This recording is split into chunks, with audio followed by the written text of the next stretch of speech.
Kalau di Desa Nangalau kan kalau madu keluluk, Madu hutan. madu hutan itu setahun sekali atau 2 tahun sekali. Tapi di mereka di sana dengan pengelolaan madu keluluk bisa sampai 1 bulan sekali mereka panenkan. Itu yang jadi bisa memotivasi kita ke depan untuk diterapkan di Desa Nangalau ke depan.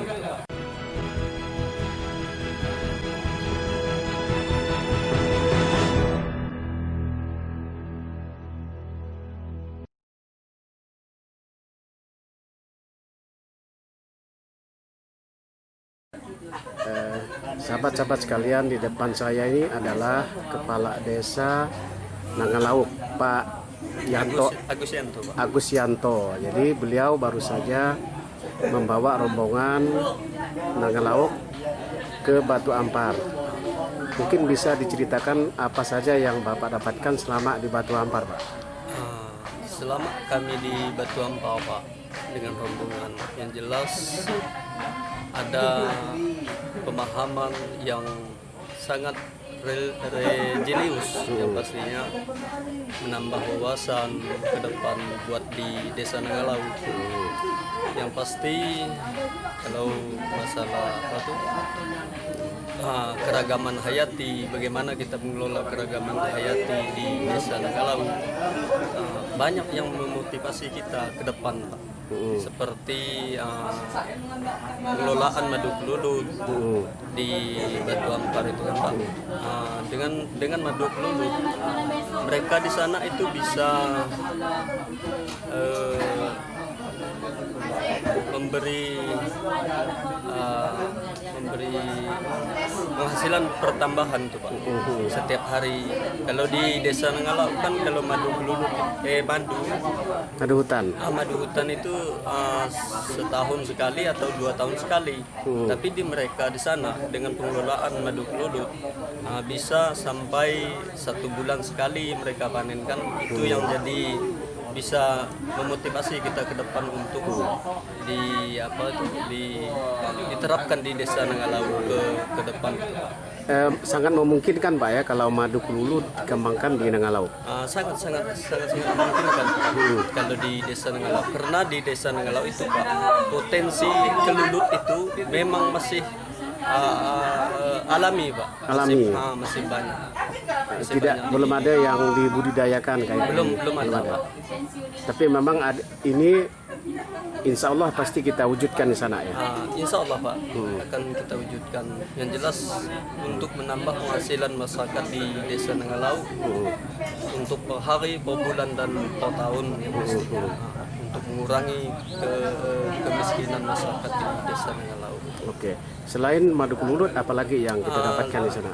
Lalu selain daripada madu keluluk, Pak, yang jelas ada budidaya yang lain seperti budidaya kepiting kalau di sana, ya, Pak, di Batu Ampar. Tapi di kita mungkin tidak bisa membudidayakan kepiting, cuma yang jelas kalau masalah perikanan mungkin kita bisa terapkan di sana, Pak, di Desa Nangalau.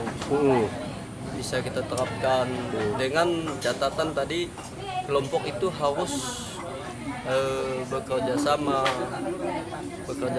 antara kelompok dengan pendamping PLCF dan desa, pemerintah desa ke depan. Kalau dari sistem pemerintahan desa, mungkin apa yang Bapak dapatkan di sana, ada, Pak? Kalau sistem pemerintah desa di sana, Pak, yang jelas mereka itu adanya kerjasama antara LPHD, antara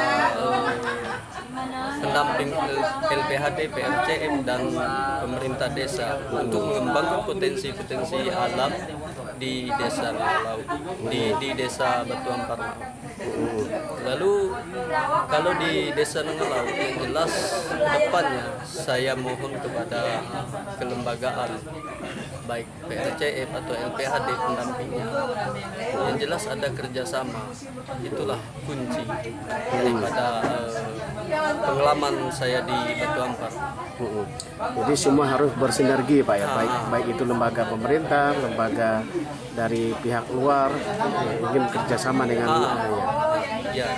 Itu bisa bersatu, ibaratnya bersatu kita teguh, bercerai kita runtuh. Itulah Iya. motivasi pendapat ataupun wacana yang harus kita perjuangkan ke depan di Desa Nangalau.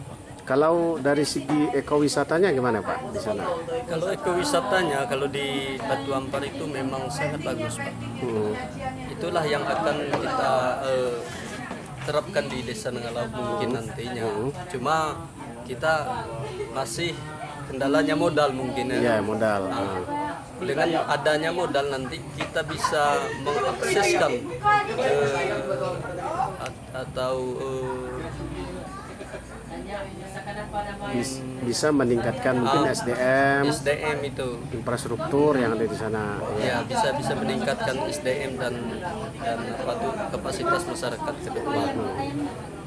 Ya. Selain itu apa Pak yang kita dapatkan selain tadi kelulut, kemudian perikanan, sistem pemerintahan desa, ekowisata, apalagi yang kita dapatkan di sana? Kalau di sana mereka itu Pak, yang jelas adanya pendapatan lain selain daripada kelulut, ekowisata dan kepiting tadi kan, budidaya kepiting. Sejenis kayu Pak, Kayu. Nah, kayu arang itu kan anggap dikelola mereka dengan alami gitulah. Nah, itu yang mendapat. Cuma kayu itu tidak ada di tempat di Desa Nangalau. Nangalau, ya, mungkin itu berat diterapkannya. Itu berat diterapkan. Oke, kemudian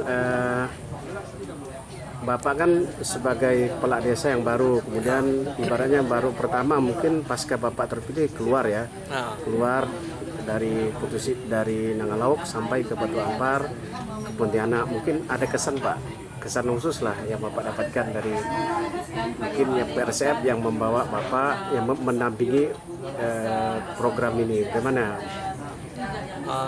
kesan buat perjalanan ini yang pastinya ke depan paling tidak ya adanya kerjasama, bermotivasi dan yang jelas di dalam kerjasama itu mendorong kita untuk lebih baik ke depan. Lebih baik ke depan yang jelas bisa meningkatkan SDM kalau masalah LPHD atau kelembagaan hutan desa. Nah, di situ kelembagaan itu bukan hanya kelembagaan yang bisa menikmati hasil daripada hutan yang saya mau ke depan di desa. Yang jelas masyarakat semua harus merasakan nikmatnya biar sedetil Pak. Yang jelas kalaupun bisa mengurangi beban masyarakat di Desa Nangalau, misalnya anak sekolah yang kurang mampu itu bisa kita bantu dari adanya program tersebut Pak. Oke, sekarang saya sudah buka data tahun 2019 itu Desa Nangalau itu pun statusnya desa sangat tertinggal. 2020 kemarin saya buka lagi menjadi desa berkembang. Apa target Bapak ke depan dengan status ini? Target saya ke depan Pak, yang jelas karena desa berkembang itu kan yang jelas IDM-nya yang bagus Pak. Bagus ya. Makanya waktu adanya program ini yang jelas program ini bisa mendorong kapasitas masyarakat ataupun perekonomian masyarakat ke depan. Oke, maksudnya target Bapak dari berkembang bisa naik lagi status lagi? Bisa Pak. Target Bapak setahun atau 2 tahun ke depan? Mungkin 3 tahun lah Pak. 3 tahun. Jadi jelas, status Desa Nangalau berubah. Yang jelas kan masalah ekowisata ini yang harus dikembangkan di Desa Nangalau. Oke, terima kasih banyak Pak Agus. Mudah-mudahan sehat walafiat dari datang sampai kembali lagi. Amin. Ya.